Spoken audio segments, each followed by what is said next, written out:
Video like जरूर कर लीजिए और ऐसे वीडियो लगातार फ्री में पाने के लिए चैनल को तुरंत सब्सक्राइब कर लीजिए और बेल आइकन को जरूर टैप कर लीजिए ताकि आगे भी सारे वीडियो आपको मिलते रहे। यूट्यूब में फॉलो करते हैं तो प्लीज ये वाला फ्री टेलीग्राम चैनल जरूर ज्वाइन कर लीजिएगा। सारे नोटिफिकेशन सारे अपडेट यहीं पे आते हैं, ध्यान रखिएगा। नमस्कार दोस्तों, स्वागत है आप सभी का ऑनलाइन एग्जाम प्रिपरेशन पर which is the part of study for civil services. दोस्तों यूपी SSC पीटी के लिए भारतीय राष्ट्रीय आंदोलन देख रहे थे, जिसमें हमने टॉपिक स्टार्ट किया था ब्रिटिश इंडिया एक्ट 1935। तो यहाँ पर हम जो अधिनियम थे ब्रिटिश काल में जो अधिनियम आए उनके बारे में पढ़ रहे थे। इस क्रम में हमने रेगुलेटिंग एक्ट पढ़ लिया था, इसके बाद हमने पिट्स इंडिया एक्ट भी देख लिया था 1784 वाला, ठीक है। इसके बाद अगला अधिनियम है 1786 का अधिनियम, तो इसको हम पढ़ेंगे और फिर इसके आगे के एक्ट देखेंगे। तो 1786 में जो अधिनियम आया, इस अधिनियम ने गवर्नर जनरल और कमांडर इन चीफ के कार्यालयों के एकीकरण की अनुमति दे दी। इसने असाधारण परिस्थितियों में गवर्नर जनरल को उसकी परिषद पर अभिभावी शक्तियां प्रदान कर दी। यानी कि अब गवर्नर जनरल उसकी परिषद पर क्या है, सर्वोच्च हो गया, उसकी परिषद को वो कंट्रोल कर सकता था। 1786 में लॉर्ड कॉर्नवालिस को बंगाल का गवर्नर जनरल नियुक्त किया गया।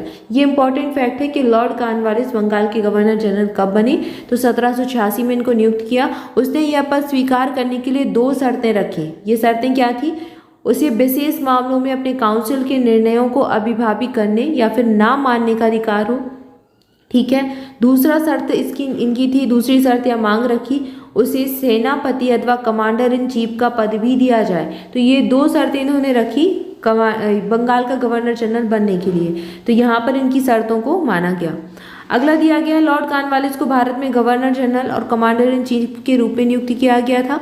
उन्हें भूमि, न्यायपालिका और प्रशासनिक सुधारों की स्थापना के लिए और ब्रिटिश सेना जो थी और प्रशासन को पुनर्गठित करने के लिए जाना जाता है। तो कॉर्नवालिस का नाम इसलिए याद किया जाता है। उनकी मांग थी कि गवर्नर जनरल की शक्तियों का दायरा भी बढ़ाया जाए ताकि जो विशेष मामले होते हैं उनमें परिषद के बहुमत को दरकिनार करके अपनी विशेष जिम्मेदारी पर कार्य कर सके।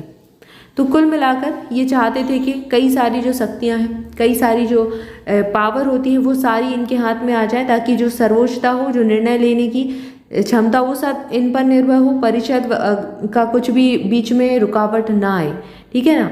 तो ये इनकी कुछ ऐसी मांगे रहीं। 1786 का अधिनियम उन्हें गवर्नर जनरल और कमांडर इन चीफ दोनों के रूप में काम करने की शक्ति प्रदान करने के लिए ही बनाया गया था। इस प्रकार 1786 के अधिनियम के माध्यम से Lord Cornwallis board of control और बोर्ड ऑफ डायरेक्टर के अधिकार के अंतर्गत ब्रिटिश भारत का पहला प्रभावी शासक बन गया था। तो ये इंपॉर्टेंट पॉइंट है, इस चीज़ को याद रखना है। इसके बाद अगला है 1793 का चार्टर अधिनियम। इसमें क्या हुआ था, इसने क्या किया, इसने गवर्नर जनरल को अधीनस्थ बॉम्बे और मद्रास प्रेसिडेंसी की सरकारों के ऊपर अधिक नियंत्रणकारी शक्तियां प्रदान कर दी। अब यहाँ से मद्रास और बॉम्बे पर थोड़ा सा ज़्यादा इनका कंट्रोल बढ़ गया। इसने लॉर्ड कॉर्नवालिस को उनकी परिषद पर भविष्य के सभी गवर्नर जनरलों और प्रेसिडेंसियों के गवर्नरों को दी गई अभिभावी शक्ति का विस्तार कर दिया, ठीक है। तो कुल मिला के इन लोगों की शक्ति कहीं ना कहीं बढ़ ही रही थी इन अधिनियमों के माध्यम से। इसने भारत पर व्यापार के एक अधिकार को अगले 20 वर्षों की अवधि के लिए बढ़ा दिया। ये प्रश्न एग्जाम में पूछ चुके हैं कि ये कब हुआ था, तो 1793 के चार्टर अधिनियम में। इसने कमांडर इन चीफ के गवर्नर जनरल काउंसिल के सदस्य होने की अनिवार्यता समाप्त कर दी, बशर्ते कि उसे उसी रूप में नियुक्त किया गया हो। इसने व्यवस्था की कि बोर्ड ऑफ कंट्रोल के सदस्यों तथा उसके कर्मचारियों को भारतीय राजस्व में से ही भुगतान किया जाएगा। वरिष्ठ अधिकारियों की नियुक्ति, गवर्नर जनरल, गवर्नर और कमांडर इन चीफ की नियुक्ति के लिए शाही अनुमोदन अनिवार्य किया गया। तो कुल मिलाकर एक तो ये पदाधिकारी थे, वहाँ से नियुक्त होकर आते थे, तो उनकी सैलरी वगैरह जो है वो भी भारत से जाती थी, भत्ते सारे भारत देता था, मतलब भारत की जो धन होता था कुल मिलाकर उनके पास जाता था। अब यहाँ पर ये क्या, जैसे आज के समय में लोकसभा राज्यसभा होती है, उनके जो सांसद होते हैं उनको कितने सारे अधिकार प्राप्त होते हैं, ठीक है। कभी कभी उनको कोई विशेष अधिकार देने के लिए अधिनियम भी आ जाता है, ठीक है, एक्ट भी आ जाते हैं। तो ऐसे ही उस समय क्या हुआ, इनको सर्वोच्चता देने के लिए, इनके अधिकारों को बढ़ाने के लिए ये अधिनियम आए थे। यहाँ पर कंपनी के वरिष्ठ अधिकारियों को बिना अनुमति के भारत छोड़ने पर रोक भी लगा दी और इसका उल्लंघन करना इस्तीफे के रूप में माना जा रहा था। मतलब अब बिना आप बताए भारत को नहीं छोड़ सकते। इस अधिनियम में निर्धारित किया गया कि बोर्ड ऑफ कंट्रोल के सदस्यों और उनके कर्मचारियों को भारतीय राजस्व से भुगतान किया जाएगा। यह प्रथा 1919 तक जारी रही।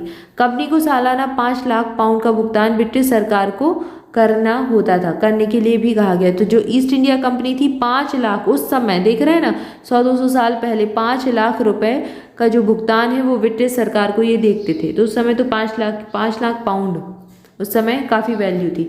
चार्टर कानून 1813, इसके बाद 1813 का चार्टर कानून।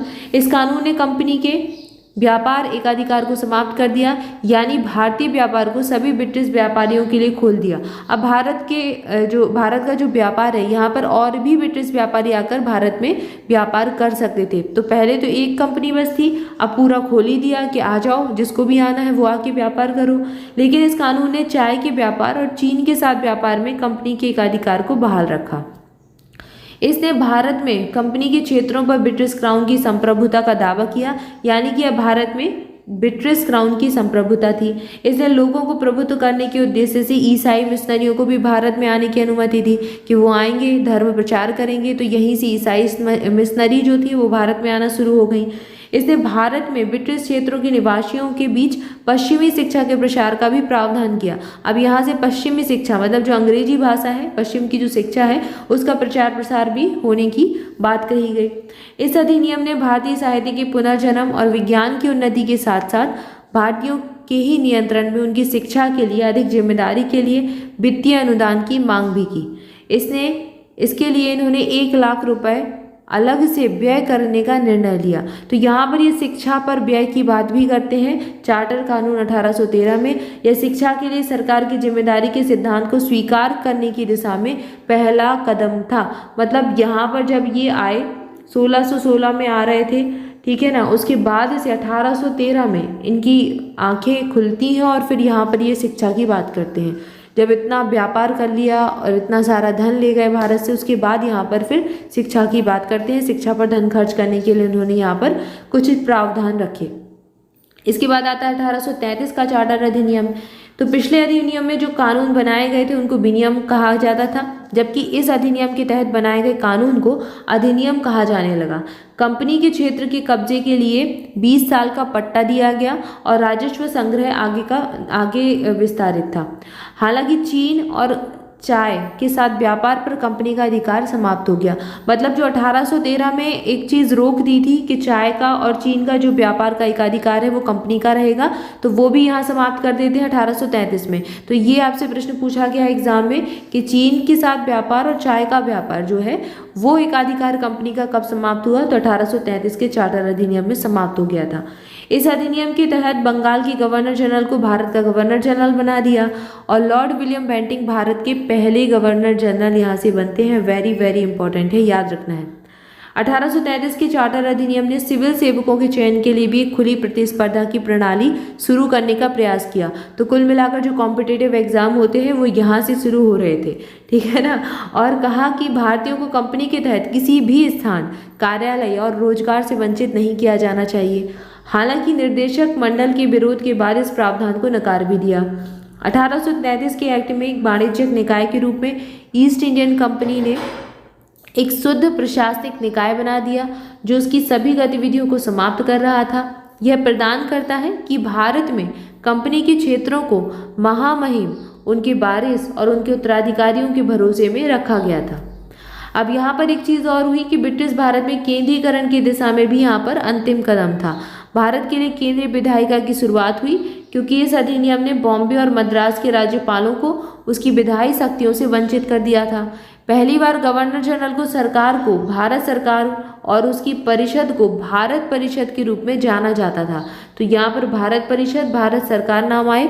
गवर्नर जनरल और उनकी कार्यकारी परिषद को पूरे ब्रिटिश भारत के लिए विशेष विधायी शक्तियाँ भी दी गई।